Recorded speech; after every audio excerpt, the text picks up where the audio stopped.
Class 12th का NCERT solution alcohol phenols and ethers की back exercise का question number 9th जो है वो हम लोग टेकअप करने वाले हैं। Give the equations of the reactions for the preparation of cumene.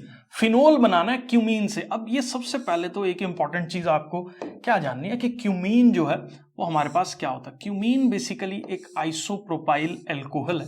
Isopropyl alcohol हम लोगों के पास क्या होता है कि ये यहां पे CH, साथ ही यहां पे CH3 और यहां पे भी CH3। इस पर्टिकुलर कंपाउंड को हम लोग केमिस्ट्री के अंदर क्या बोल देते हैं, क्यूमीन जो है वो बोल देते हैं। अब इस पर्टिकुलर क्यूमीन की अगर मैं बात करूं तो इस क्यूमीन को मैं थोड़ा सा अलग तरीके से जो है वो करके लिख रहा हूं। इसको ध्यान से देख लेना क्योंकि अपने को रिएक्शन लर्न करने के तरीके भी जो है वो सीखने हैं। तो ये हमारे पास जो है वो बेंजीन है, ठीक है, और यहाँ पे C अटैच है और इधर हाइड्रोजन अटैच है। यहाँ पे भी CH3 हो गया और यहाँ पे भी CH3 हो गया। जो मैंने पहले बनाया था और जो ये बनाया इसमें कोई भी डिफरेंस नहीं है। अब इसके अंदर हम लोगों के पास क्या हुआ, हमने ऑक्सीजन जो है वो सबसे पहले ऐड करना है। जब हम ऑक्सीजन इसके अंदर ऐड करेंगे ना तो हम लोगों के पास देखिए बेटा क्या बनेगा, यही सेम चीज, बस आपके लिए एक जो हाइड्रोजन है वो इस टाइम पे इंपॉर्टेंट है लर्न करना, ये पर्टिकुलर हाइड्रोजन।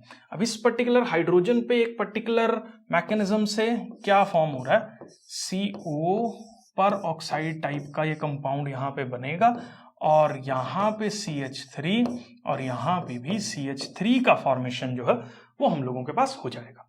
अब दूसरा यहाँ पे क्या चीज है कि ये जो कंपाउंड यहाँ पे बना उसके अंदर अगर आप इस पे फोकस करो, इस पर्टिकुलर चीज पे, तो ये ब्रेक करके मेरे पास क्या चीज फॉर्म कर रहा है, CH3 C double bond O CH3, जिसको हम लोग जो है वो क्या बोल देते हैं, प्रोपेनोन जो है वो बोल देते हैं।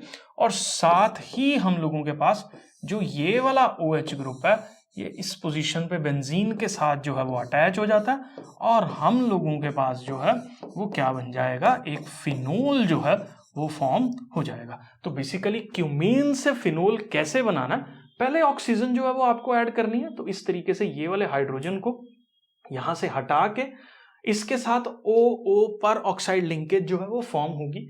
इसके बाद यहां से जो है वो एक प्रोपेनॉन का कंपाउंड जो है वो अलग होगा और ये OH जो है वो बेंजीन के साथ जुड़ के हमारे पास किस चीज का फॉर्मेशन जो है वो करेगा, फिनोल का फॉर्मेशन जो है वो करेगा।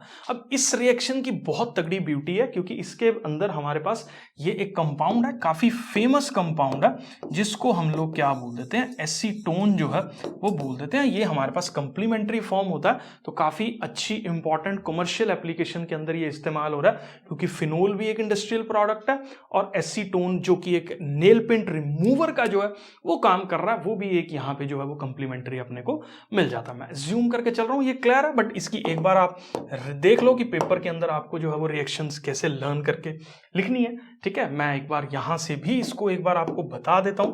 तो ये पर्टिकुलर हमारे पास क्यूमीन था जिसको आइसोप्रोपाइल बेंजीन बोलते हैं।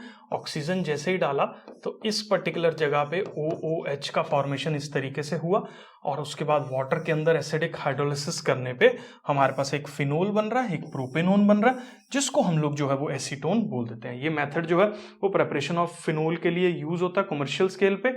और इसका एक और फायदा क्या है, इसके अंदर एसीटोन भी जो है वो एज ए बाई प्रोडक्ट हम लोगों के पास मिल रहा है। मैं ज्यूम करके चल रहा हूं बेटा जी, ये पर्टिकुलर क्वेश्चन जो है वो आपको क्लियर है।